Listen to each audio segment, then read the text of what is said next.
Friends, compatriots, fellow citizens of this wounded yet wondrous world, we gather not in the shadow of an abstract ideal, but in the glaring, unforgiving light of a daily truth. We gather to speak of a fire that was lit in the deepest darkness of human history, a fire meant to push back the chill of tyranny.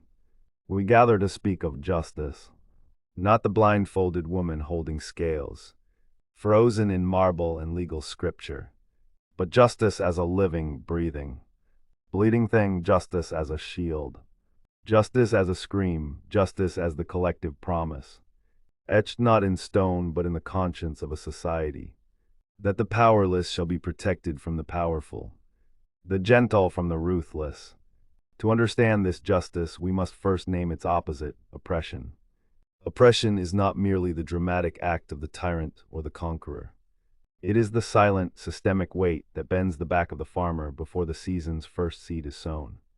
It is the invisible cage of poverty, built with bars of debt, poor education, and postal codes of despair. It is the cold calculation that values profit over people, that sees a forest as lumber and not a lung of the earth, that sees a human being as a labor unit, a demographic, a statistic. Oppression is the air the ruthless breathe, an atmosphere where might makes right, where the law is a tool for the few, not a shelter for the many. It is the whisper that tells a child her dreams have a ceiling, and the shout that tells a people their history is insignificant.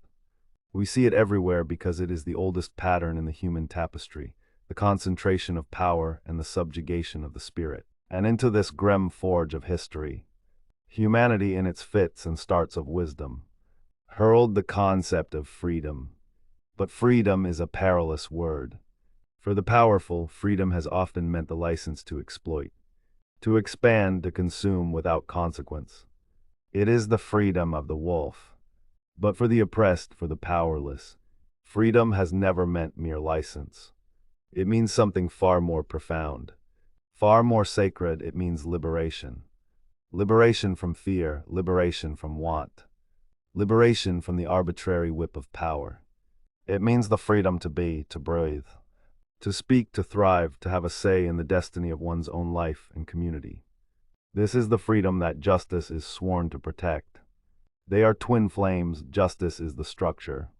Freedom is the spirit. One cannot truly exist without the other.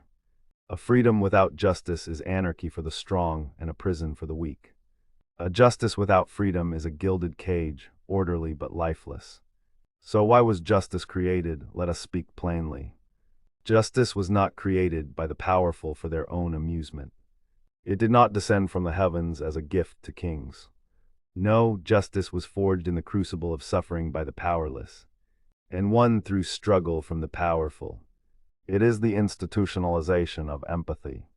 It is the community's answer to the cry of the single, wronged individual. It is the promise that a widow's case against a mighty landlord will be heard. It is the assurance that the word of a pauper will weigh as heavily as the word of a prince before the law. It is the dam built, stone by painful stone, against the floodwaters of cruelty and greed. Its pillars are clear. The pillar of impartiality, that the law sees a human being, not a status. The pillar of accountability, that no arm is so long, no throne so high that it can evade the consequences of its actions. The pillar of restoration, that the goal is not merely punishment, but the mending of what was broken in the victim, in the community, in the very fabric of trust. The pillar of equity, the profound understanding that giving everyone the same ladder is not justice if one person stands at the bottom of a cliff and another on level ground. Justice sometimes must provide different tools to reach the same plane of human dignity. And yet we look around us, we see the injustice happening everywhere. We see the scales tipped by gold.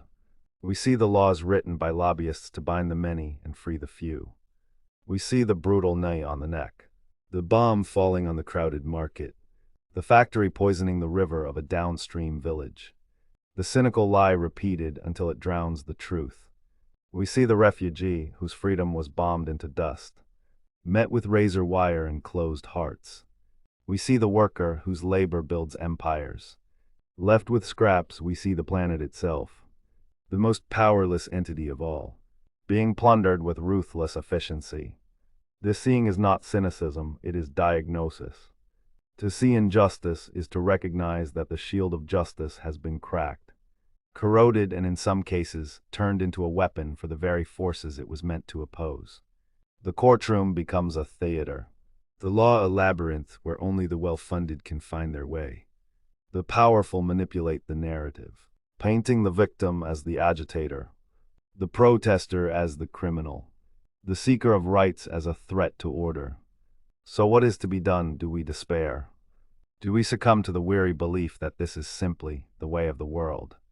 Never, for the covenant of justice, though broken 1,000 times, is renewed by a single act of courage. It is renewed every time a whistleblower risks everything to speak truth to power. It is renewed every time a community organizer builds a coalition from the ground up. It is renewed every time a journalist shines a light into a dark corner. It is renewed in the quiet dignity of a voter in a suppressed district who waits in line for hours. It is renewed in the fierce, loving protest of a mother demanding clean water for her children. To fight for justice is to engage in the perpetual refounding of society. It is to say the contract is broken, and we are here to rewrite it with the voices of the excluded at the table. This work is not solely in grand marches or landmark court cases. It is in the daily practice of moral courage. It is in the teacher who sees potential in the forgotten student. It is in the business owner who pays a living wage. It is in the neighbor who stands up against a bigoted remark. It is in the conscious choice to consume less, to listen more, to challenge the biased thought within our own minds. This is a speech not of conclusion, but of summons. We are summoned to be the repairers of the breach. We are summoned to be the living, breathing embodiment of that shield. Let us be the ones who amplify the voices too often silenced. Let us be the ones who scrutinize power, relentlessly and without fear. Let us be the ones who remember that justice delayed is not merely justice denied, but a wound left to fester in the body of humanity. Let us build a justice that is not just reactive, but proactive, that addresses the roots of poverty, racism, and environmental decay, rather than merely pruning their ugliest branches. For in the end, the love of justice is the highest form of love for our fellow human beings. It is the active, stubborn, unwavering determination that no one shall be a means to an end, that no one shall be a footstool for another's ascent, that every single life in its vulnerability and its glory is entitled to safety, to respect, and to the full flowering of its potential. The ruthless have always believed the world belongs to the strong. Our lifelong task, our sacred duty, is to prove them wrong, to build, defend, and cherish a world where it belongs to the compassionate, the just, and the free, a world where the powerless can sleep without fear, and the powerful are kept awake by the weight of their accountability. Let us go forth, then, not as passive witnesses to injustice, but as active architects of its opposite. Let us pick up the shield, let us renew the covenant.